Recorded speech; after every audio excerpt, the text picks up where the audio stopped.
హిందువుల మనోభావాలు దెబ్బతీసేలా వ్యాఖ్యలు చేస్తున్న వారిని గొడ్డలిపాటి సమర్థించడం రాజ్యాంగానికి తూట్లు పొడవడమేనని మంత్రి ఆనం రామనారాయణ రెడ్డి ధ్వజమెత్తారు. హిందూ సమాజాన్ని కించపరచడం రాజ్యాంగ ఉల్లంఘన అవుతుందన్నారు. మతాలను అగౌరవపరచమని ఏ రాజ్యాంగం చెప్పిందో జగన్ సమాధానం చెప్పాలని డిమాండ్ చేశారు. విద్వేషాలు రెచ్చగొట్టే వారి పట్ల చట్టాలు తన పని తాను చేసుకోవాల్సి ఉందని మంత్రి ఆనం రామనారాయణ రెడ్డి అన్నారు. ఈ గొడ్డల పార్టీలు ఈనాడు సమాజాన్ని ఏ రకంగా తమ వైపు తిప్పుకోవాలనే దాంట్లో ఒక నూతన విధానానికి శ్రీకారం చుట్టారా అనిపిస్తుంది. రామన్ జోసెఫ్ అనేటువంటి వ్యక్తి ఏమి సాధించాలని మత విద్వేషాన్ని రెచ్చగొట్టే ప్రయత్నం చేస్తున్నాడనేటువంటిది ఇవాళ అందరం కూడా ఆలోచించాల్సిన విషయం. దీన్ని సమర్థించే వాళ్ళని ఏ విధంగా మనం వాళ్ళని ఆమోదించాలనేది.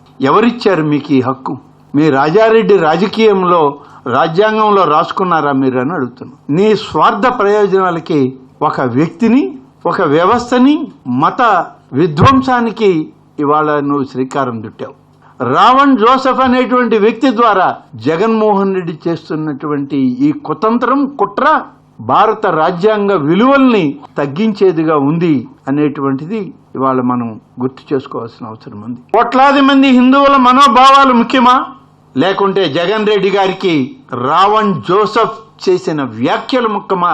ఇవాళ ఆయనే తేల్చి చెప్పాల్సిన అవసరం కూడా ఉంది. ఎన్డీఏ కూటమి ఈ దేశంలో, ఈ రాష్ట్రంలో పరిపాలనలో స్వేచ్ఛాపరమైన జీవితాన్ని అందిస్తూ ఉన్నప్పుడు మత విధ్వంసం పేరుతో స్వేచ్ఛని హరించాలని చూసేటువంటి ఇటువంటి దుర్మార్గమైనటువంటి కార్యక్రమాలు నిర్వహించేటువంటి వేళని తప్పకుండా చట్టం తన పరిధి తన పని తను చేసుకుపోవాల్సినటువంటి అవసరం ఉంది.